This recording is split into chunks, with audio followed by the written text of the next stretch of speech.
20 నుంచి 30 the stage of life settlement. ఈ వయసులో ఎక్కువగా ప్రార్థన చేయాలండి. ఎందుకంటే ఈ వయసులో 2 ఖచ్చితంగా జరుగుతాయి.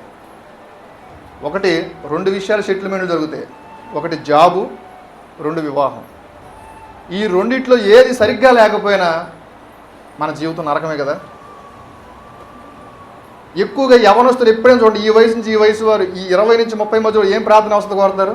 నాకు జాబ్ కోసం ప్రార్థన చేయండి, నాకు వివాహం జరగబోతుంది, నా వివాహం కోసం ప్రార్థన చేయండి, మంచి వరుడు కోసం ప్రార్థన చేయండి అని మన బ్యూలా లాంటి వారు, పల్లవి లాంటి వారు ఏం చేస్తారు? ఏం ప్రార్థన అవసరం కోరుతారు? ఎక్కువ మంచి వివాహ జత ఏర్పరచబడాలి, పరిశుద్ధ వివాహం జరగాలి, నన్ను అర్థం చేసుకునే వ్యక్తి రావాలి, ప్రభువునందున్న బిడ్డ నాకు రావాలి అని ఈ వయసులో మనం ఎక్కువ ప్రార్థన చేస్తూ ఉంటాం.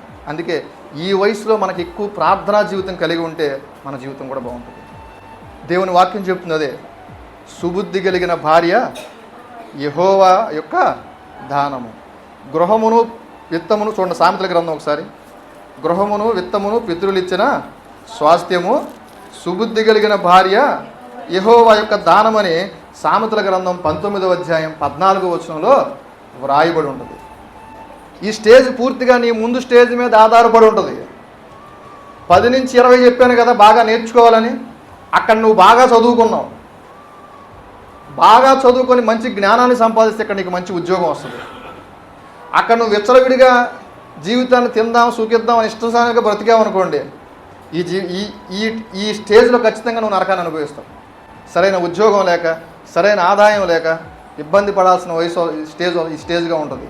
ఆ 10 నుంచి 20 స్టేజ్ కనుక మనకు సరిగ్గా లేకపోతే ఈ స్టేజ్లోనే మనం వివాహంగా సిద్ధపడతాం, ఒక ఉద్యోగం అనేది మన జీవితానికి వస్తుంది. కాబట్టి ఈ వయసులో, ఈ యవ్వన కాలంలో దేవుని యందు భయభక్తులతో ఈ స్టేజ్లో కనుక మనకుంటే మంచి భవిష్యత్తు ఉంటుంది. కానీ ఈ స్టేజ్లోనే చాలామంది, సరే జాబ్ అనుకోండి, ఒక జాబ్ కావచ్చు ఇంకో జాబ్ చేసుకుందాం, కానీ సరైన వ్యక్తి కనుక మన జీవిత పార్ట్నర్గా రాకపోతే ఎంతో ఇబ్బంది. అది నా కుటుంబంలోనే జరిగింది.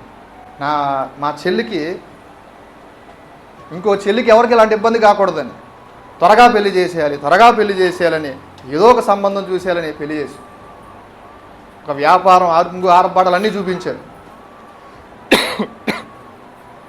పెళ్లి చేసాం. ఆ షాపు నెల రోజులే ఉంది. అనకూడదు, ఇప్పటికీ మా చెల్లె పోషించారు. ఇది ఎందుకు చెబుతున్నానంటే, త్వరగా పెళ్లి చేసేయాలి, వయసు వచ్చేసింది, ఎవరికొకరికి చేసేయాలి అనే మనసు ఎప్పుడు రానివద్దు. దేవుని యందు భయభక్తులతో కన్నీరు విడిచి ప్రార్థించండి ఈ సమయం కోసం.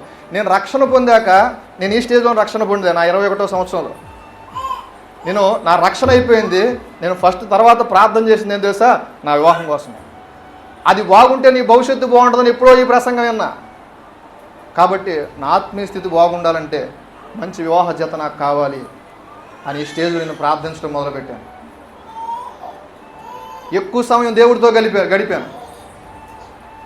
ప్రార్థించండి మంచి భాగస్వామి కోసం, ప్రార్థించండి మంచి భవిష్యత్తు కోసం, మంచి ఉద్యోగం కోసం.